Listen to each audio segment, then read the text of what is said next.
Hey guys, welcome to the Leeds Everyday broadcast today, and as usual on a Monday I'm talking about your team. So as the headline suggests, I'm talking about how to recruit copywriters today, a very important part of your team when generating leads every day. And I've come outside in sunny London, and what you don't know is I am petrified of heights, and there is a very, very big drop behind me off the balcony, so I'm just going to keep focusing ahead, look at the camera and talk. Okay, so I'm talking about 3 mistakes that people make on a very regular basis when they're hiring a copywriter for their lead generation efforts. And the first one I'm going to talk about is not recognizing the difference between a sales copywriter and thought leadership content that you need to create in order to generate leads. So loads of people need to get their IP, their best content out of their head, down onto paper, onto digital paper, onto PDFs, into ebooks, guides, white papers, blog posts. So when you're recruiting a copywriter, it's imperative that you don't recruit someone who writes specifically for sales copy, because they're going to be too promotional. The content they send you will be talking about your products and solutions rather than informing your prospects and really helping them to solve their own problems. You want to attach yourself to solutions that aren't paid.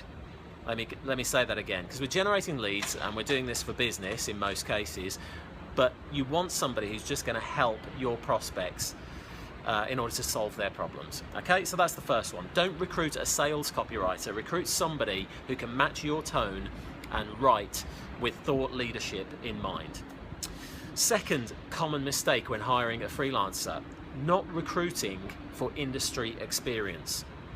So a lot of people that we meet in the course of business, when they're recruiting a copywriter, they want to keep the costs down.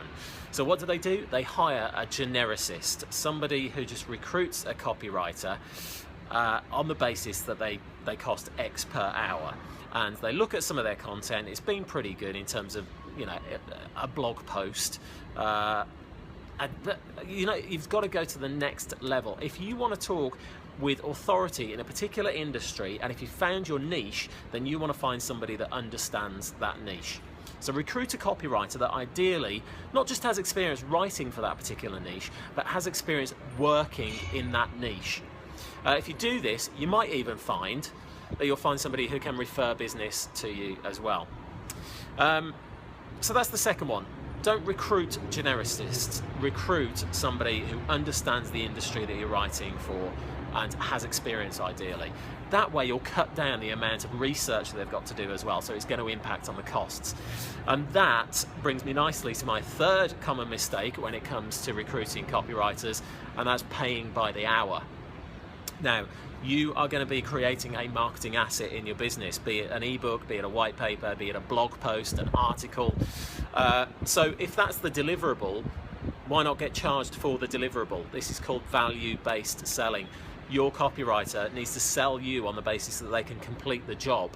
Now, of course, you need to account for the fact that you might go back with revisions. So talk to your copywriter, say, I'm happy to pay you on the basis that I might come back to you with 1 revision. Any more revisions after that, and you can charge me X% extra. But on the basis of a sustainable business model, you need to establish a price for an asset with your copywriter. So go to your copywriters, ask them, what are you going to charge me for a blog post of between 500 and 600 words, for example? And what are you going to charge me for an ebook that is between, let's say, 2,500 and 3,000 words? What are the costs for the deliverable rather than what are the costs per hour?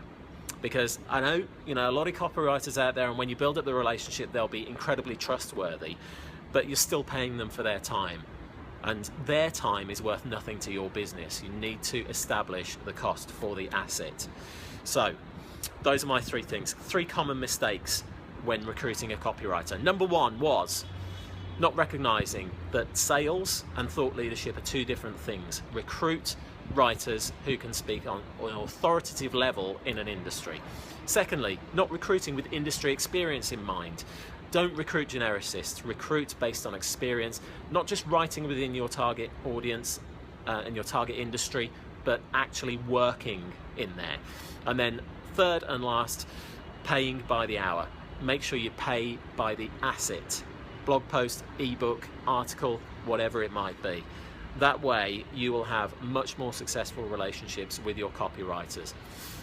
Okay guys, that's been today's Leads Everyday broadcast. If you're new to this, I do it every weekday. Search the Leads Everyday hashtag, follow me on Periscope, give me a little swipe to the right, tap on my name, and you will get notifications when I'm doing these broadcasts. We cover different topics every day. So today I'm talking about team. On Tuesdays I talk about technology. On Wednesdays I talk about your sales and marketing funnel. On Thursdays I talk about your content, and on Friday we get to the traffic. How are you going to get your content in front of the right people and generate more leads every day? Thanks for joining me today. I'll see you next time.